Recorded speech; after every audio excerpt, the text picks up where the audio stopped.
हिमाचल प्रदेश किन्नर जिलार निगुलसारी रे पुणी थरे भूस्खलन घटी। ଏହି ଘଟଣାରେ ପାହାଡ଼ରୁ ବିରାଟ ପଥର ଖସି ପଡ଼ିଥିଲା ଏବଂ ଦୁଇଟି ଯାନବାହନରେ ଭୂସ୍ଖଳନ ଘଟିଥିଲା।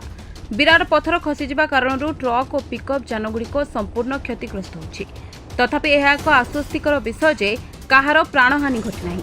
ଭୂସ୍ଖଳନ ପାଇଁ ଏହି ବିନ୍ଦୁ ଅତ୍ୟନ୍ତ ବିପଜ୍ଜନକ ବୋଲି ବିବେଚନା କରାଯାଏ।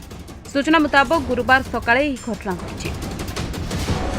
किन्नर जिलार निगुलसारी निकट पहाड़रू पत्थर खसी। एही समय मध्य ट्रक और पिकअप गाड़ीगुड़िक पत्थर माड़ होता। पिकअप्रे लोड होता आपल सबू रास्तार छिनछत्र हो संपूर्ण नष्ट हो जाइए। भूस्खलन पूर्व कार चालक माने गाड़ी ओह्लैबा यह एक आश्वस्तिकर विषय।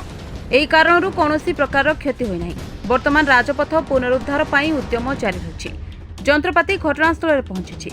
भूस्खलनर वीडियो सामना को आसी। वीडियो रे यह देखा मिली जे रास्तार जानवाहन धाड़ी लगी रही एवं घटनास्थल में बहु संख्यक लोक उपस्थित अच्छा। अगस्ट 12, 2021 समान पॉइंट निगुलसारी रे एक बड़ धरणर भूस्खलन घटिता। यह भूस्खलन में एचआरटीसी बस और ट्रक धक्का देता। एथिरे मोट 25 जनकर मृत्यु घटिता। चलंता एचआरटीसी बस उपरे बड़ बड़ पत्थर पड़ जाइथिला।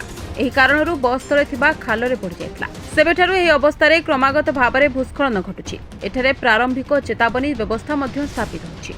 ब्यूरो रिपोर्ट आम ओडिया न्यूज।